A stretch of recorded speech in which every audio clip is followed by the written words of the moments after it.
삼척과 부산포에서 조기를 사러 출가선들이 몰려왔다는 얘기도 있었다.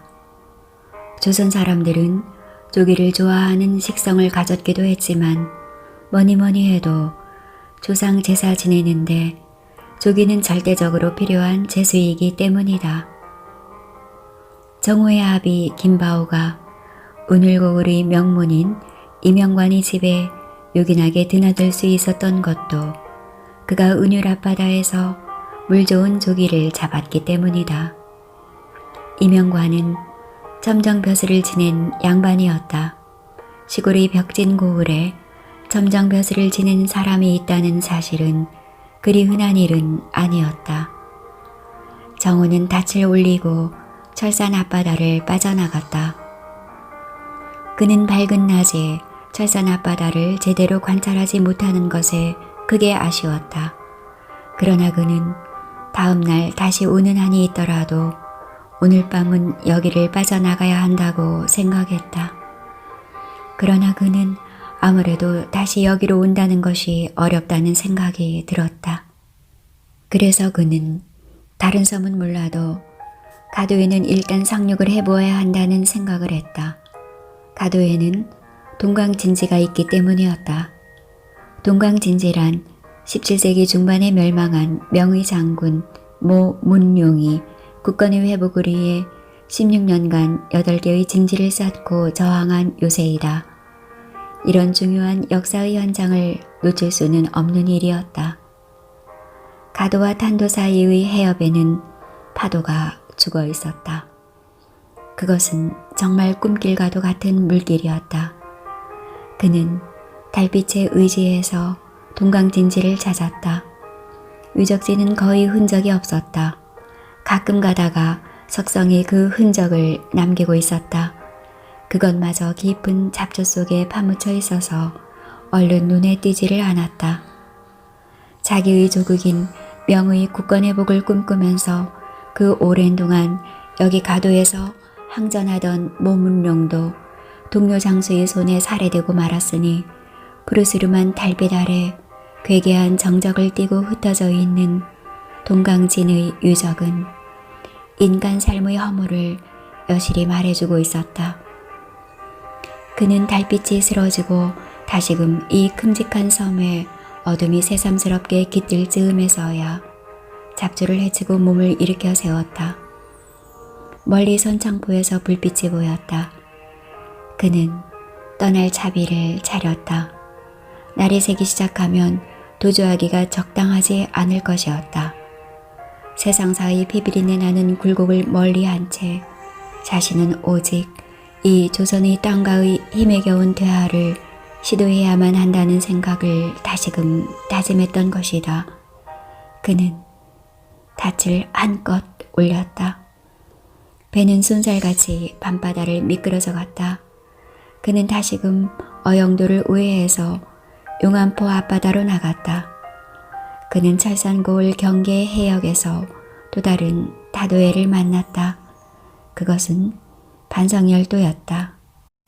수은도, 장도, 책도, 권도 등의 섬들이 박을 뿌려놓은 듯 수면 위에 흩어져 있었다. 이들 섬 사이를 좀 돌아다니다가 바다의 수평선 위에 여명이 비칠 때쯤에서 그는 다사도 앞바다로 접어들었다. 이제 용안포와 신도가 바로 눈앞에 다가온 것이었다. 그는 용안포로 단번에 접근에 들어가지 않았다. 어젯밤 흥길의 말이 사실대로 실행되었더라면 혹시 여기까지 무슨 수색망이 퍼졌을는지도 모른다는 생각이 들었다.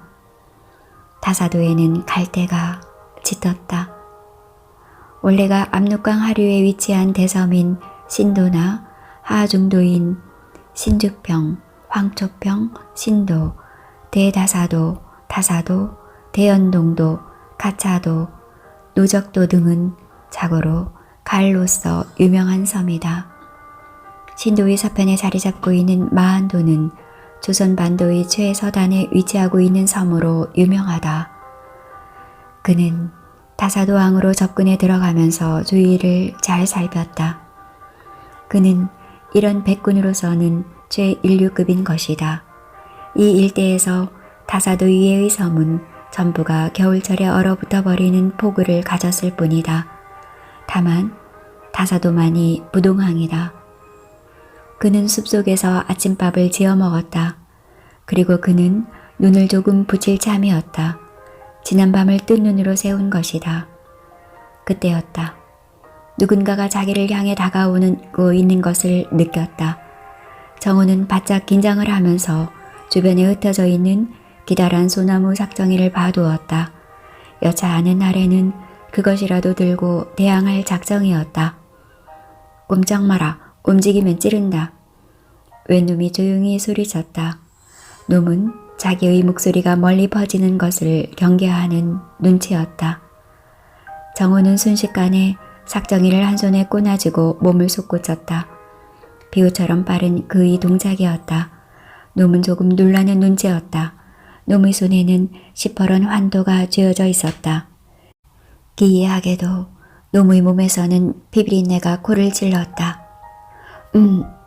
내 놈의 목숨을 위협한 적이 없거늘 서슬푸른 환도를 빼들고 나를 위협하다니 무고한지고 어서 그 칼을 던져라. 그러면 내 놈의 목숨은 살려주겠다. 네 놈, 내 놈이 무얼 하는 놈인지는 알 수 없으나 내 놈이 항우나 관훈장이 아닐진데 어디 그런 아기 자지 같은 삭정이를 들고 나의 이 번쩍이는 장검을 당하려 한다는 말이냐. 어서 살 궁리를 하라. 나는 남의 모가지 따는 일에 신물이 난 사람이다. 솟구치는 핏줄기를 보는 것도 신물이 난다. 그렇다면 내 놈이 사람 백정이란 말인데 우리 어디 솜씨를 한번 겨뤄보자. 소원이라면 들어주겠다. 그러나 마지막으로 내 놈의 목을 따고 싶지 않다는 말을 해주고 싶다. 그만 저 배를 버리고 저기 육지 쪽으로 도망을 쳐라. 그러면 내 놈은 아무 탈 없이 살 수 있을 것이다. 내가 필요로 하는 것은 내 놈의 모가지가 아니고 바로 저기 저 배다. 노도 저을 수 있고 돛을 올릴 수도 있는 저런 배가 나에게는 필요하다. 저 배가 필요한 이유가 무엇이냐? 나는 멀리 도망을 쳐야 하는 사람이다. 멀리라니 어디를 두고 하는 말이냐? 천국 강남 땅으로라도 갈 작정이다. 어서 나무 몽둥이를 버리고 도망을 쳐라. 마지막으로 말해준다. 목이 달아나고 나서 후회한들 무슨 소용이겠느냐? 그렇다면 할 수 없다. 내 놈이 나의 나무 삭정이 앞에 꿇어앉도록 하겠다. 야! 정호의 기합 소리가 갈대로 뒤덮인 다사도의 정적을 순간적으로 짧게 울렸다. 그는 창공을 차고 오르는 매처럼 힘차고 빨랐다. 그는 어느 사이엔가 공격하기 좋은 높은 지역을 차지했다. 환도를 빼어든 놈은 잠시 주춤거렸다. 그의 손에 비록 장검이 잡혀 있었으나 적을 공격하기에 아주 불리하게 되었다. 그리고 상대가 멀찍이 있어서 칼을 쓸 수가 없었다. 정호는 전문적으로 칼과 창을 잡는 무골은 아니었으나 그는 이런 데에는 이골이 나 있었다. 어떤 무인보다도 능숙했던 것이다. 그의 지금까지의 일생이란 무기를 비롯한 연장을 만지작거리는 것으로 일관해온 세월이지 않았는가. 9월산을 오르내리면서 젊은 열기에 연마해 두었던 무술이 참으로 요긴하게 쓰인 적이 한두 번이 아니었다. 놈은 칼을 휘두르면서 돌진해 들어왔다. 야빠! 다시 그의 기합 소리가 터져 나왔고 그의 손에 쥐어져 있던 삭정이는 놈의 맞박에 들이박혔다. 놈은 칼을 내 동댕이 치고 저만큼 나가 떨어졌다. 아이쿠쿠쿠. 어서 꿇어앉아라. 그리고 두 손을 위로 쳐들어라. 아니면 제 2탄이 날아간다. 내 놈은 무골이 아니다. 내 놈은 머슴이거나 어부인이라. 어떠냐? 아이고 나리, 이것 좀 빼주소서. 피가 마구 솟구칩니다요. 그렇습니다요. 이놈은 병졸도 아니고 명아적도 아닙니다요. 하지만 살 수가 없어서 칼을 잡았습니다요. 살려주옵소서. 이놈은 압록강 두만강 떼백꾼입니다요. 목을 베지는 않을 것이다. 저기 떨어져 있는 칼을 주워오너라. 어서. 네? 어서 주워오너라. 놈은 무슨 생각을 했던지 천천히 칼을 주우러 가더니 순식간에 몸을 돌렸다. 그의 손에는 다시금 장검이 쥐어져 떨고 있었다. 놈은 그 순간 마음이 변해버린 것이다. 내 이놈, 내 놈 손에는 이제 삭정이도 없다. 내 놈을 죽여버리겠다. 어서 무릎을 꿇어라. 그러면 목숨은 살려주겠다. 어서. 배은 망덕한 놈. 좋다. 그럼 나의 맨주먹으로 내 놈의 장검과 싸우겠다. 어서 덤벼라. 아니 이놈이 맨주먹으로도 좋다. 내 소원대로 해주겠다. 야, 받아라. 놈의 장검이 내리쳐졌다. 정우의 몸뚱이가 두 둥강으로 갈라질 판국이었다. 쨍그렁 하는 금소금이 일었다. 이상한 일이었다. 금소금이 잃을 턱이 없었다. 놈이 내려친 칼을 받을 다른 금속이 정우에게는 없었기 때문이다. 금속성의 마찰만 난 것이 아니었다. 번쩍하는 불빛이 일었다. 어떤 금속과 놈의 칼이 마주치면서 일어난 섬광이었다. 그러나 저만 지나가 떨어진 사람은 정우가 아니라 이 낯선 자였다.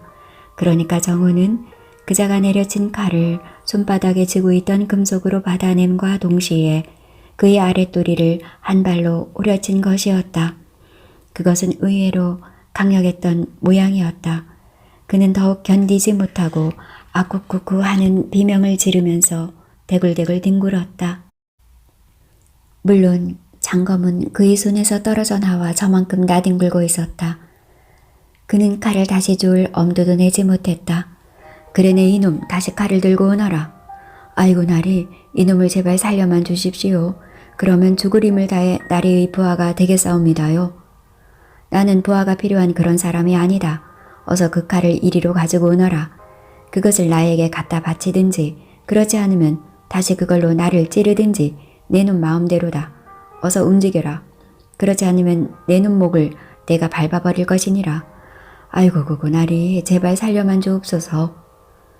놈은 엉금엉금 기어서 칼을 가지고 왔다. 그는 이번에는 엉뚱한 생각이란 추호도 하지 않았다.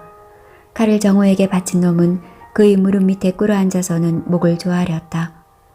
그는 비우보다 더 빠른 정우의 민첩성에 그만 완전히 주눅이 들고 말았다.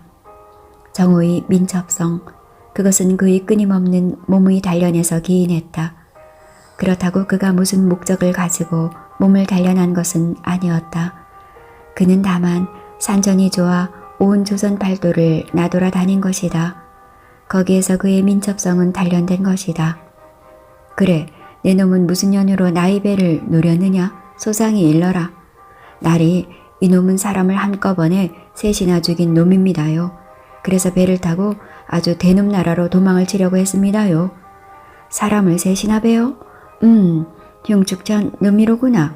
그런데 하필이면 왜 배를 타고 도망을 치려 했느냐? 만주로 갈 수도 있고 묘양산이나 백두산으로도 갈 수 있었을 것이 아니냐. 나리, 그게 그렇지가 못합니다요. 이놈이 뵌 놈 중에는 대놈도 한 놈이 있었습니다요. 그래서 요동으로나 만주로는 갈 수가 없습니다요. 그래서 육지로도 못 올라가고 여기 갈대숲 속에 숨어 있었습니다요. 그럼 그 연유를 들어보자. 이놈의 기막힌 연유를 들으시면 이놈을 불쌍하다고 동정을 하실 것입니다요. 심양차오 왕가놈이 의주만상 홍기피를 데리고 우리 마을에 온 것은 한 두어 달 전이었습니다요. 내 놈의 고향은 어디냐? 용천고을 남시 마을입니다요. 남시라면 소금밭으로 유명한 곳이 아니냐? 그렇습니다요. 바로 저기 날이 들면 바라보이는 곳입니다요. 그래서 왕가놈은 홍기피리하고 짝짝꿍 배짱이 맞아서 남시의 소금을 산다고 돌아다녔습니다요. 그래서 그럴 수도 있는 일이 아니냐. 정조대학 말년에 만상우 씨가 재개되어 그런 장사는 허용되지 않았느냐. 역관들의 항의는 더 이상 받아들여지지 않았었지. 그런데 이놈들이 남시장에서 사들이고자 한 것은 사실은 소금이 아니었습니다요. 그래? 그럼 무슨 물산에 눈독을 들이고 있었는고? 물산이 아니었습니다요. 물산이 아니었다니 무슨 소리냐. 두 나라 사이의 무역은 법의 엄중한 통제를 받고 있었는데 물산이 아니었다면 이놈들이 누리고 있었던 것은 용안포 바닷가와 남시까지의 해안에 흩어져 살던 부왕든 어부들이 집에서 처녀들을 아주 헐값으로 사들여서는 야밤에 요동이나 여순으로 빼돌리는 것이었습니다요. 그것이 사실이냐? 나도 그런 소문을 듣기는 했다만 사실이 아니면 이놈이 괜히 남의 목을 베었겠습니까요? 그래, 그놈들이 어떤 처녀를 사서 빼돌렸다는 말이냐? 아, 나와 정혼하기로 약조한 남시마을이 바닷가 처녀 을련이를 사들였습니다요. 얼마에? 단돈 300냥이었죠. 내가 을련이 아비 엄만달에게 절대로 그럴 수는 없다. 처녀가 정혼을 했으면 아비는 권한이 없다고 강력하게 말했었죠. 그런데 만달이는 흉어가 심하게 들어 굶어 죽게 되었으니 어쩔 수 없다고 했습니다요. 엄만다리가 이런 짓을 하도록 꼬드긴 파시주막의 주모 지아비 한경길이란 놈이 있었습니다요. 엄만다리를 잘 타일러 일을 좀 만들어 놓으면 한경길이란 놈이 또 꼬드겨 일을 그르치는 것이었습니다요. 그러니까 왕가놈하고 홍기필이가 벌써 한경길에게 손을 써놓은 것이지요. 저런 놈들이 다 있나. 남의 정혼자를 약탈하다니. 딸이 벌써 흥분하시거나 의분에 떠시면 안 됩니다요. 참으로 기막힌 일이 벌어질 테니까요. 그래서 그 세 놈을 잡아 죽였나? 설마 이놈이 흉악무도한 살인마가 아닌 이상 그만한 것을 가지고 그런 짓을 어떻게 했겠습니까요? 그러면 그놈들은 그렇게 사들인 3명의 조선 처녀를 남시포구에서 배에 실어서는 야간 도주를 하려고 했습니다요. 이놈은 그들을 여기 다사도에서 기다렸습니다요. 그래서 수중으로 뛰어들어 배에 위로 올라 놈들을 처치하든지 아니면 몰래 을련이를 빼돌릴 작정을 했었죠. 그러다가 실패를 했느냐? 아닙니다요. 내가 바다로 뛰어들 필요가 없었습니다요. 저기 물구비에서 배가 방향을 이 다사도 쪽으로 잡더니 다가왔습니다요. 배는 틀림없이 목적지가 다사도였습니다요. 그래서 이놈은 몸을 숨기고 이놈들이 무슨 짓을 하려고 하나 기다렸었죠. 그랬더니 세 놈이 세 처녀를 끌고 여기 백사장에 내리더니만 다시 여기 갈대숲으로 들어오는 것이었습니다요. 그러더니 다짜고짜로 한 놈이 한 처녀를 맡아서는 덮치는 것이었습니다요. 순식간에 일을 치른 놈들은 처녀들을 돌려가면서 그 짓을 또 했습니다요. 이제는 내 눈에 보이는 것이라고는 아무것도 없었습니다요. 오직 이놈들을 죽이는 일뿐이었었죠. 그런 일이 기가 막히는군. 왕가놈의 목을 분명히 땄느냐? 분명히 땄습니다요. 그리고 돌을 달아 물속에 쳐 넣었습니다요. 그 일족들의 역습이 우려되는구나. 왕가놈은 내가 만나본 적은 없지만 요동 난두배의 손님이 들림이 없으렸다. 난두배라고쇼? 난두배라고 하면 쑥중대왕 시절에 출연한 요봉차호 12족속을 가리키는데 의주만상과 개성송상들과 결탁하여 연경에서 돌아오는 사신들과 역관들을 먼저 만주 책문에서 한양길로 들여보내고 그들이 가지고 온 각종 중국의 물산들과 이들을 수행했던 시상인들의 휴대물산을 마음껏 매매했던 자들이다. 그 중에는 저질이 있어서 조선으로까지 따라들어와 방금 내가 말한 그런 조선 처녀 장사를 한 놈들도 있었다. 그래서 책문호시는 결국 혁파되고 말았지. 그런데 놈들을 3대1로 싸워서 다 죽이는 일도 쉽지 않았습니다요. 그래서 너무 오랜 시간을 끌었고 힘도 빠져버렸습니다. 좌우간 간신히 놈들을 전부 쳐 죽이는 데 성공했습니다요. 놈들을 다 베고 돌을 달아 바닷속에 쳐넣은 후에 허리를 펴보니 새 처녀는 어떻게 된 노릇인지 배를 저어 다시 남시마을로 돌아가 버렸습니다요. 그래서 을련이를 데리고 도망치려던 이놈의 계획은 바뀌고 말았습니다요. 이제는 목숨을 건지기 위해서 어디든 몸을 숨기는 수밖에는 없습니다요. 그러자니 이놈에게는 배가 한 척 필요했습니다요. 그러던 참에 나리가 배를 물고 이 섬에 딱 앉고 역습이 있을 텐데 아니면 나졸들이 수색을 나올 법도 한데 수색을 그렇게 빨리는 나오지 않을 것입니다요. 이놈들이 숨어서 일을 진행시켰고 또 이놈들이 하는 일이 너무나 흉악무도했기 때문에 절대적으로 비밀에 붙였을 겁니다요. 그러자니 한 일주일 정도 세상에 나타나지 않더라도 가족이나 다른 사람들이 관아에 발과하거나 나서지는 않을 겁니다요. 왕가놈하고 의주만상 홍기필은 더더욱 그러하고 중합집 기둥서방인 한경길이도 워낙 인간이 저질이라 마누라쟁이가 내놓은 인간으로 취급을 하고 있습니다요. 그러니까 놈들이 며칠 보이지 않아도 관아에 발과하거나 찾아 나서지는 않을 것입니다요. 그래도 해도 너무했구나. 한꺼번에 세 사람을 해치우다니. 이놈은 원래 을련이를 덮치는 왕가놈 한 놈만을 해치울 작정을 했습죠. 아주 악질 처녀 장사꾼인데 이번에 처음이 아닙니다요. 조선 처녀를 요동으로 데려가서 유곽에다 팔아먹는데 이굴이 난 놈입니다. 유곽에다 팔아먹는 것보다 아라비아 상인들이나 몽고의 추장들에게 팔아먹는 게 더 비싸게 친다고 들었습니다요. 들리는 소문에 의하면 심양까지 가지 않고 압록강의 조선 쪽 포구인 의주, 강계, 초산, 창성, 삭주, 위연, 벽동 등 강변 7읍과 이산진, 고산진, 만포진 등 서해안의 포구와 회령 등지에서 이들 조선 처녀들을 전문적으로 중개해서 심양 사람 시장으로 데려가는 전문 대놈들이 있다고 합니다요. 이놈들을 완전히 유자를 내고 말 것입니다. 여복의 청년 진정을 하라. 객기만으로는 악질을 물리칠 수 없는 법이다. 너의 무술을 가지고는 어림도 없는 일이다. 너는 지금 너 자신의 목숨을 제대로 보존하는 것만도 힘에 벅찬 일이다. 그래, 어떻게 할 작정이냐?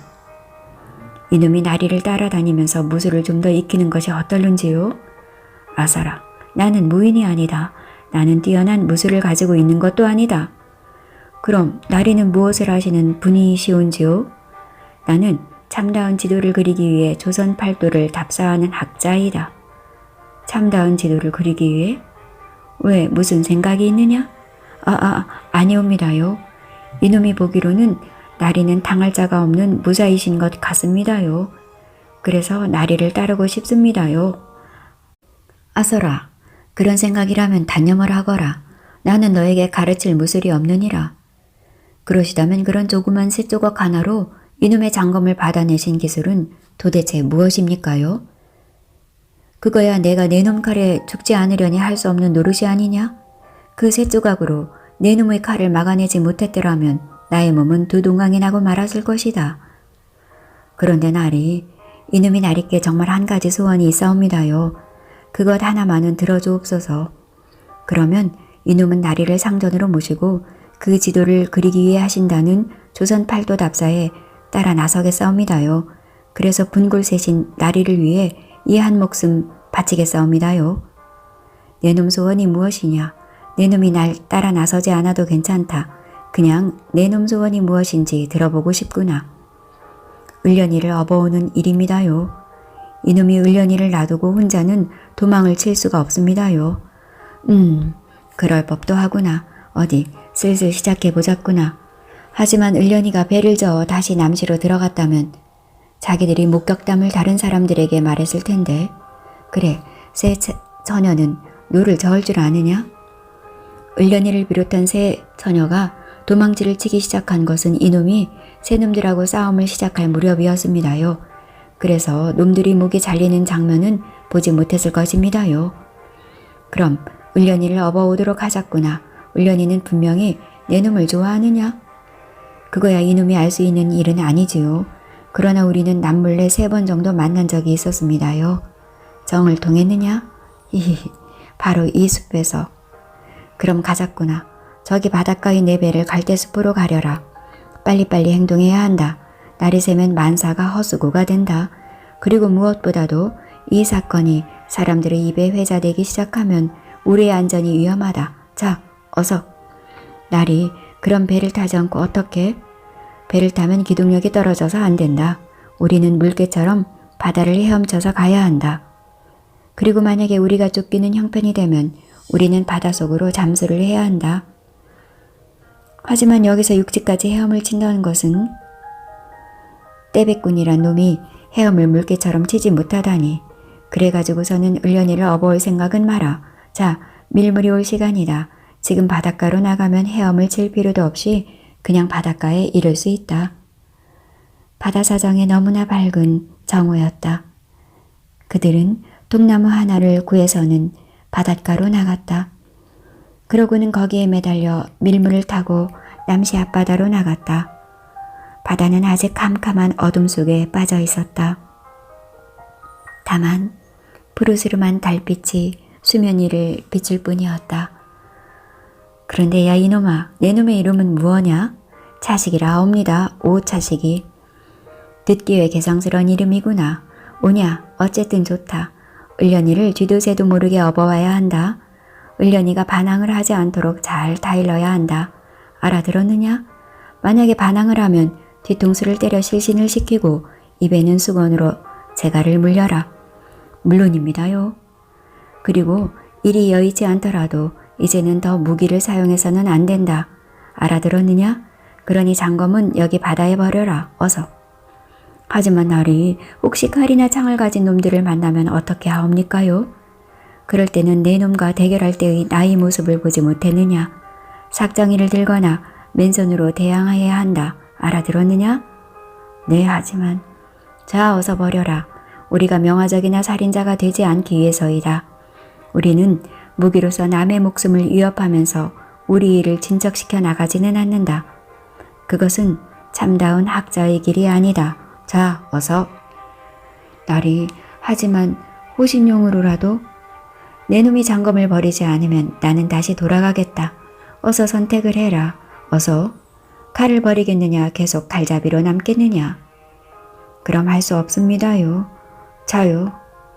첨벙 하는 소리를 내고 오차시기 내던진 장검은 바닷물 속으로 들어갔다. 그들은 숨을 죽였다. 지금부터 그들은 정말 위험한 적진으로 파고드는 것이다. 그들은 어둠이 깔린 염전의 한 귀퉁이로 접근을 했다. 바닷가가 전부 염전이었다. 염전에는 인기척이라고는 없었다. 그들은 넓고 넓은 염전을 지나 동네가 있는 야산 밑으로 다가갔다. 그들은 만일의 경우에 대비해서 허리를 길지 않았다. 어디까지나 포복이었다. 날이 저기 산 밑에 외짠 집이 을련이가 사는 데입니다요. 아이고, 벌써 호롱불을 밝혔구만요. 잠에서 깨어있는 사람이 있다는 증거다. 조심해야 한다. 나리는 얼굴을 아는 사람이 없으니까 점잖게 마을을 가로질러 가십시오. 이놈은 우회해서 산으로 올라가 을련이 집으로 직접 내려가겠습니다요. 나리도 뒷담벼락 밑으로 오십시오. 오냐, 거기서 만나자. 둘은 헤어졌다. 동네에는 닭 우는 소리가 들려왔다. 개 짖는 소리도 들려왔다. 그러나 그들이 워낙 은밀히 몸을 낮추는 등 조심을 했기 때문에 개 짖는 소리는 멎어버렸다. 놈들도 사람의 낌새를 확신하지는 못하는 모양이었다. 일단 헤어지고 나서 둘은 재주껏 행동했다. 정우는 담벼락 밑에 몸을 숨기고 개가 없는 집을 찾아 조금씩 전진해 나갔다. 정우는 천신만고 끝에 산 아래 외딴 집에 이르는 데 성공했다. 그런데 기이하게도 막상 그 집에 당도해 보니 호롱불은 꺼져 있었다. 아니, 이게 어떻게 된 일인가? 그는 어리둥절해지지 않을 수 없었다. 어떤 계략에 빠져버린 듯한 느낌도 들었다. 그는 만일의 경우에 대비해서 담벼락에 몸을 붙이고 경계태세를 취했다. 그는 천천히 담벼락을 따라 몸을 움직여 갔다. 차식이가 말한 담벼락의 뒤로 가기 위해서였다. 몸을 움직여 가던 정우는 적이 놀라지 않을 수 없었다. 푸르스름한 달빛 아래 차식은 긴 자루 같은 것을 옆에 놓고 앉아 있었다. 그는 어서 다가오라고 손을 흔들었다. 아니, 그는 정우가 가까이 다가오는 것을 더 기다리지 않고 어느 틈엔가 그 자루를 어깨에 들쳐매고 뒷산을 오르기 시작했다.